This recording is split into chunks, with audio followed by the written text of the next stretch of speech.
แต่งให้ทางบ้านเกิดเมืองนอนเนาะทั้งกระดาแข่งไซสมบูรณ์ชื่อว่าเพลงบ้านยามของเฮาฟังเพลงนี้กันเนาะฝากเพลงพี่น้องทางบ้านยามเจริญใส่เบิดทุกท่านสุขใจเหลือเมื่อได้เกิดเป็นลูกหลานเขตแคว้นแห่งนั้นเหมือนสวรรค์ของคนสาวดินถิ่นฐานบ้านเกิดถิ่นกำเนิดหากใครได้ยินเขตยามมีน้ำถึงถิ่นใครได้ยินก็แสนภูมิใจ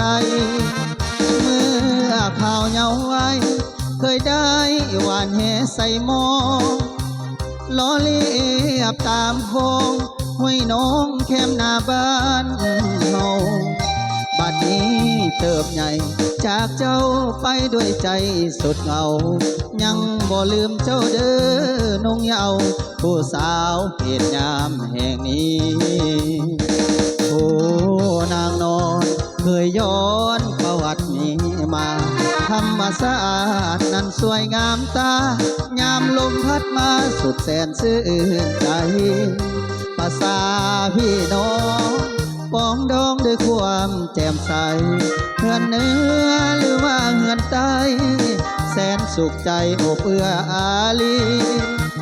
โอ้สุขใจเหลือเมื่อได้กลับมาอีกครั้งเดี๋ยวนี้หนทางไปสว่างไปทั่วอาณาสถานที่ศักดิ์สิทธิ์เนรมิตทุกคนบูชาตอนหาแขกไปไทยมาสุขใจแท้นาบ้านยามของเฮาเพลงนี้ก็เป็นเพลงใหม่แกะกล้องน้ำกันไปเลยพิเศษขอบใจท่านอาจารย์มือคีย์บอร์ดเนาะ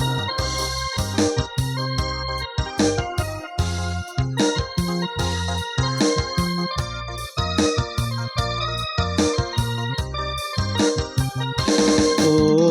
นางนอนเคยย้อนประวัตินี้มาธรรมศาสตร์นั้นสวยงามตา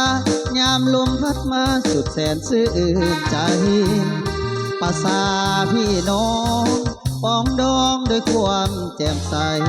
เฮือนเหนือหรือว่าเฮือนใต้แสนสุขใจอบเอื้ออารีโอ้สุขใจเหลือเมื่อได้กลับมาอีกครั้งเดี๋ยวนี้หนทางไปสว่างไปทั่วอาณาสถานที่ศักดิ์สิทธิ์เนรมิตผู้คนบูชาตอนหาแขกไปไทยมาสุขใจแท้นาบ้านยามของเฮาฝากให้พี่น้องทางเขตน้ำพิเศษกับคนไกลบ้านฝากไปเหนื่อยเนาะ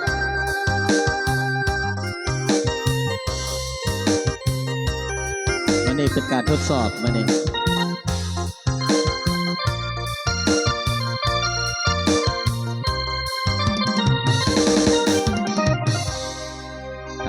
ถือว่าจบไป3 ผลงานเพลง